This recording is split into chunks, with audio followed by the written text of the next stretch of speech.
Hey, my name is Shadowsense and you're watching Sakura Angels. Some tentacle shit is about to go down, you know? There's another huge fight. You know, why do I keep giving recaps?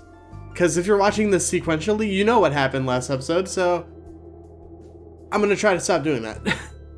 Ow, and I think I pulled a muscle in my shoulder earlier. I don't even know how. Anyway. A thick, slimy appendage. A tentacle? Oh shit, guys. This is gonna be NSFW, don't watch this at work. Hikari drops her sword after being blindsided by the beast and is left wrestling helplessly against the writhing tendrils as they work to ensnare her. Well, hey, no! Let me go! I see her hands give off a glow. That's right. If she doesn't have a weapon, she still has her magic. She should be able to make quick work of this thing, sword or not. Now I'll show you, huh? Or maybe not. The beast is one step ahead of her and works to bind her hands, leaving her well and truly helpless. The tentacles creep in ever closer, oozing a pungent substance that coats a good majority of her. This is so disgusting. I don't think all the showers in the world are going to be able to get this stuff out of my hair. She bemoans her disgusting predicament as she thrashes around, ultimately only resulting in the tentacles constricting her tighter against her. Okay, so she can't save herself. But her trusty partner should be able to pierce the tentacles with a well-placed arrow, right? Right? Bad doggies! Sit! Down! Stay! What? When did they show up? Sayaka is surrounded by a pack of those demonic dogs from before, the ones that nearly took my life. They must have charged in at the same time as the tentacle creature made itself known. Were they summoned by Yuzuki, I wonder? Yeah, probably. Wait, she can control them? Hello? Is anyone going to actually help here? This isn't as fun as it looks, you know. Hikari keeps up a brave front, but I can see the tentacles are taking the toll on her. This is bad. Both of them are held up by monsters. While Sayaka is handy with a bow, I don't think she's all that good at close-up combat, so she might be in trouble here. And then, Hikari is clearly in need of assistance. The tentacles might completely crush her if nothing is done. So with both of them struggling, who's left to help them? Me? But I haven't ever fought anything in my life. I would have been dead long ago if these two hadn't made themselves known in my life. I clench my fist tight and throw a glance between the two girls. They've risked so much to help me before while I've just stood on the sidelines like some sort of coward. They need my help. What can I do? I don't have any magic powers. I don't have super strength. I can't fly. I'm useless. Useless! I stomp at the ground, cursing my weak nature. Huh? Something clatters at my foot. Hikari's sword. A sizable amount of steel that almost rivals Hikari herself in height. I crouch down to pick it up. Despite its size, it's surprisingly light.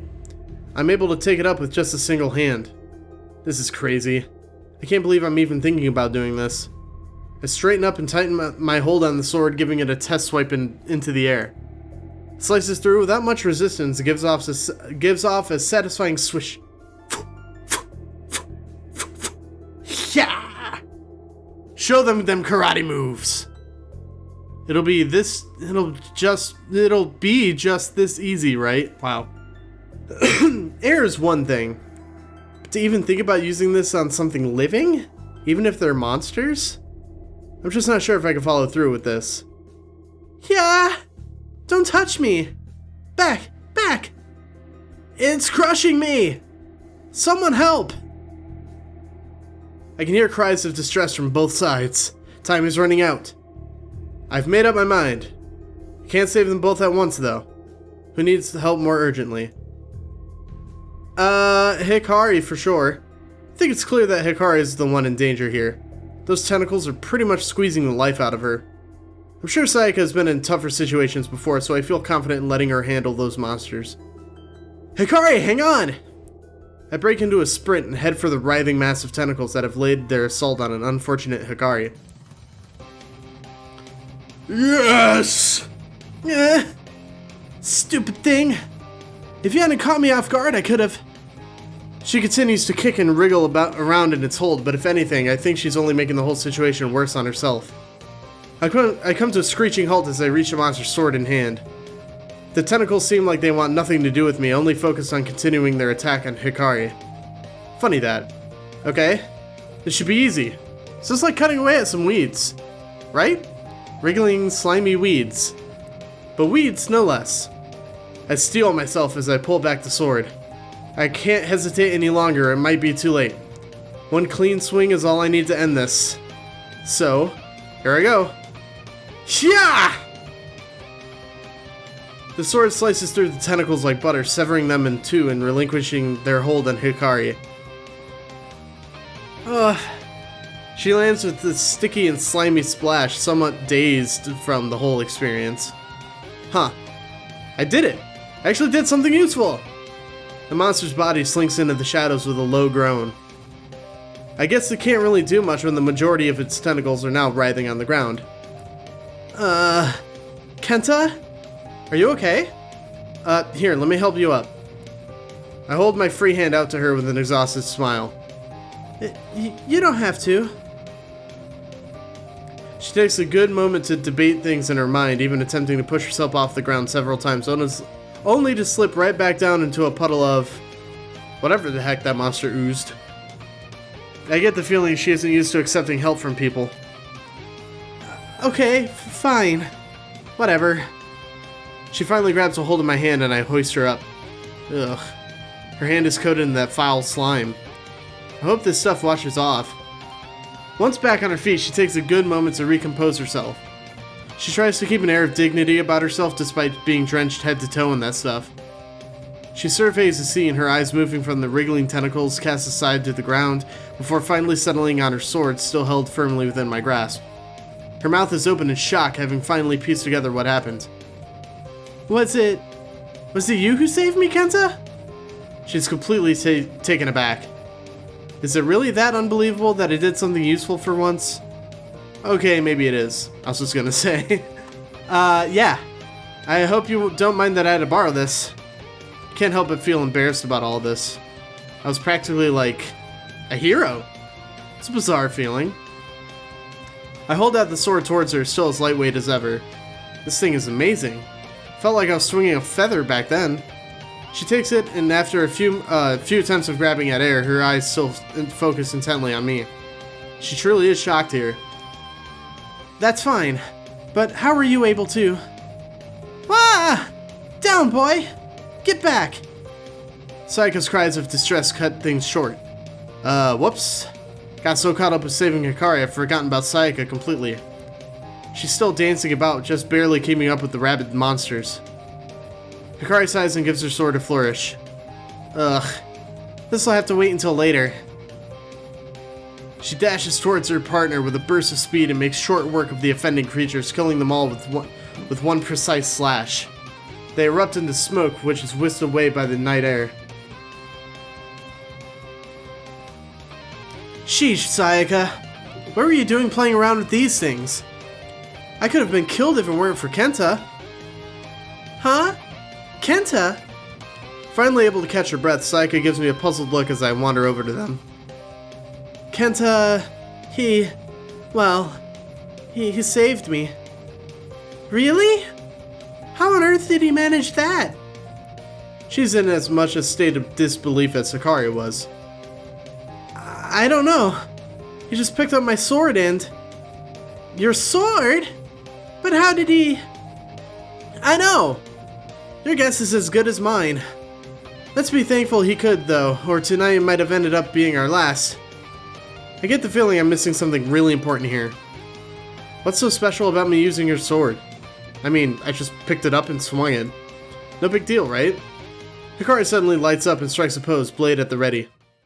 Oh, that girl. Did she... Yuzuki? Yeah, it looks like she got away while we were fussing over her pals. Damn it. We were so close. She stomps her foot in frustration, the slime that no doubt oozed between her toes, giving off a squelch. Gross. Maybe it's for the best? I don't think either of us are in any kind of condition to fight anymore. Sayaka sighs dramatically and throws her hands up in the air. She's right. I can't imagine how much worse things could have been if that girl had still been around. How about you, Kenta? How are you holding up? Me? Let's see.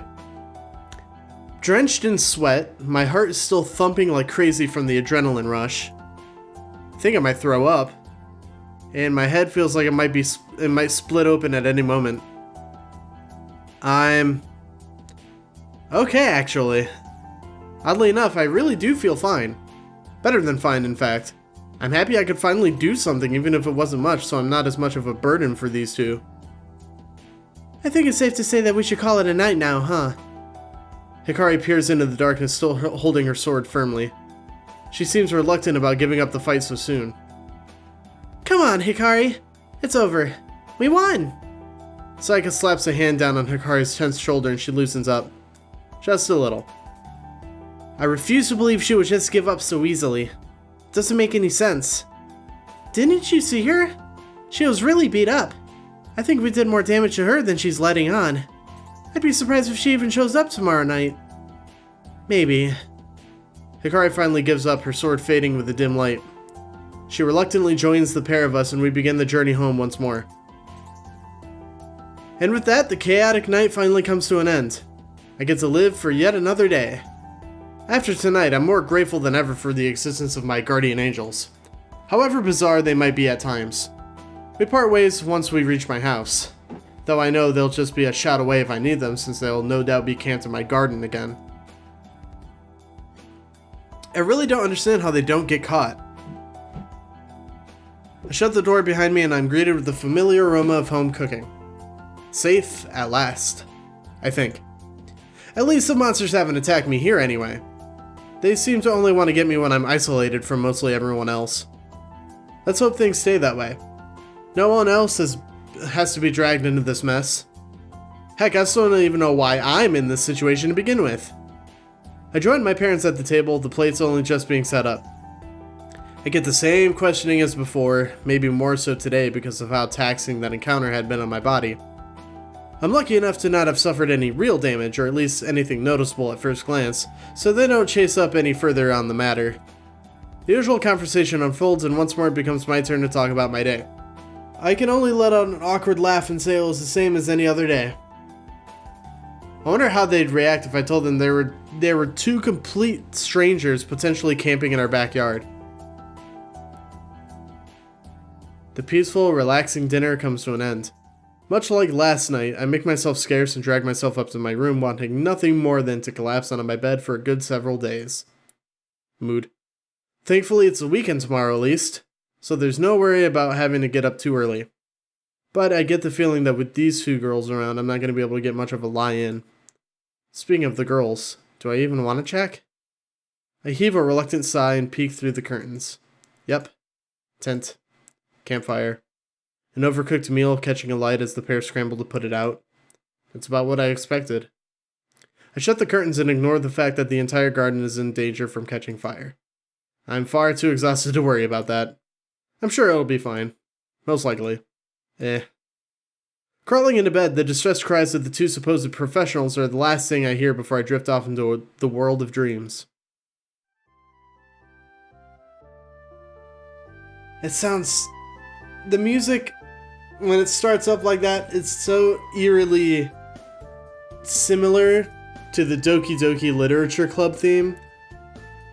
And it freaks me out every time because I think something's gonna pop up. I awake with a groan, warm rays of the sun pulling me out of my slumber whether I like it or not. Alongside the expected headache, every muscle in my body screams out in protest as I try to push myself up. I don't get it.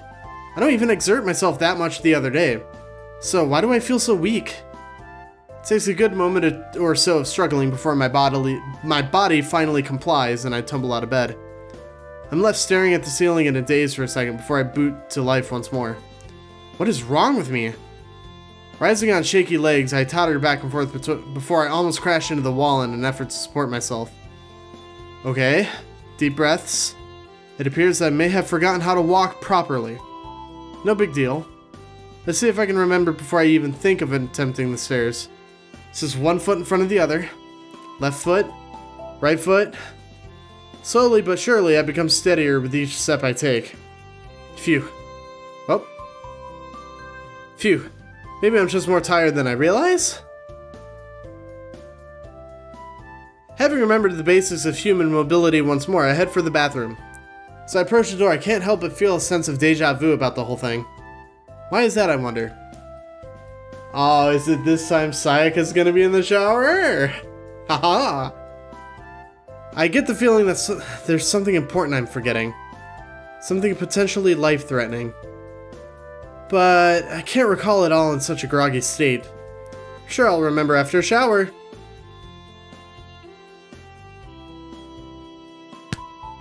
Wow! I'm gonna have to censor that. Was not expecting that, but I fucking called it that it was Sayaka. Shower. Shower. Shower? As I open the door, I'm greeted by a wisp of steam and the sounds of running water. Looks like I won't be able to use the shower right now, since it's being used. At least I think it is. I'm having a little bit of trouble coming to terms with the sight before me. Kenta? What are you doing? I blink a few times. Yep, still there. Sayaka's really there, using my shower. Huh. I gawk for a while longer, my hand fumbling limply at the door handle. I can tell you what's not limp, though. All I have to do is close the door again and stop this being any more awkward than it's already become for us. Yeah, I'm gonna put 2 sensors in there just to be safe. Setting aside the fact that they've broken in my house yet again, is this my fault? I thought they would have learned how basic locks work after the mishap from yesterday morning. If anything, I'm the victim here. It's not fair. Hello? Is anyone there? Oh, my voice. You can close the door now. Sayaka breaks me out of my thoughts as she attempts to cover herself the best she can, her face flushed with embarrassment. She's a lot more subdued compared to her usual outgoing self. I guess that's to be expected in an awkward situation like this. A situation that I'm only making more awkward the longer I stand here wide-eyed at the door. If you don't mind... right. My bad. At least Sayaka's more reasonable about this whole thing.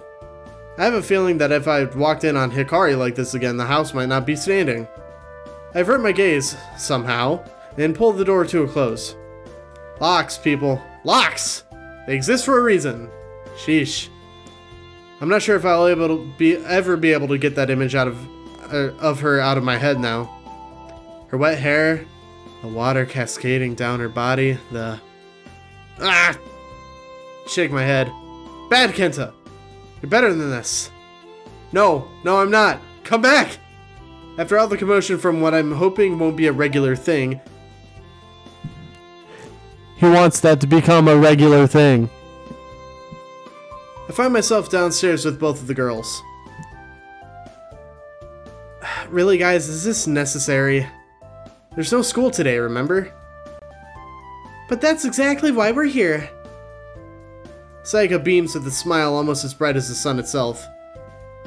What? Kenta, you don't have many friends, do you? Where on earth did that come from? She isn't joking around either, as she says it with such a sincere look. Don't be stupid. I have plenty of friends. Oh? Name one. You think you have friends? Name one of their albums. Hikari too? Beginning to feel ganged up on here. Friends? That's easy. There's... Well, let's see. How about... No. Guess let's just say good morning to them and that's it. But surely... Guess I really can't count them either since I've only worked a couple of times on projects with them. Uh-oh. This is bad. Can't actually come up with anybody. The look on my face says it all as Hikari has a smug look about her. Oh, she does. She has a little cat face going on. I better change the subject. Fast. That doesn't matter. Why are you guys bringing this up anyway? It's just, we noticed at school you never really seem to talk to anyone. Well, that's, because I've been busy dealing with you guys. Okay, grasping at straws here, but it's the best I can come up with. Somehow I get the feeling they're not convinced. Heck, I'm not convinced, even by my own words. And over the past few weeks we've been watching you, you only ever seem to leave the house for school before you come right back. Don't you get lonely, Kenta? It's not good for someone to completely shut themselves away like that. And to add to that, your parents always seem to be away working. So it's just you, all on your own. Hey now, you shouldn't be worried about that part, or you wouldn't be able to use my house as freely as you do. But, guess she has a point. One, I have realized myself, even if I don't want to fully admit it. Which is why we're going to do something fun today. All three of us. She claps her hands together and snaps me out of my depressing thoughts. Believe it or not, Hikari and I really don't get a lot of free time, so we've never really been able to enjoy a free weekend like this. Hey! We're still on duty, you know. Don't forget that. But if Kenta decided he wanted to go out on such a sunny day, well, we would have no choice but to go along with him. Okay. Guess I don't really have a say in the matter, do I? They both smile innocently. I'm sure I'm being manipulated here. So, what did you have planned for today? Threesome! Ah! That's a secret. But first, there's the matter of breakfast. Right. Breakfast. I have a terrifying flashback to yesterday and their supposed breakfast they had made for me. Not to mention the state they left the kitchen in afterwards. It looked like a bomb had went off in there. I think Hikari and I should handle breakfast again today. We've totally got it under control this time. We have? Yep. Hikari's face grows pale. She shoots me a look that says she wants me to put my foot down and end this madness before it can spiral any further out of control. How about it, Kenta? After careful deliberation, I say... Nope, how about no? No, let's not, no. Think about it, okay? I'm done thinking about it. No, sure, okay. I'm gonna go with that one. It's okay. I'll handle the cooking. Ah, she looks absolutely crushed. But I had to do it. For both Hikari's and my own safety. I mean, you girls must be exhausted after last night. I'd like to cook for you as my way of saying thanks. Really? Really.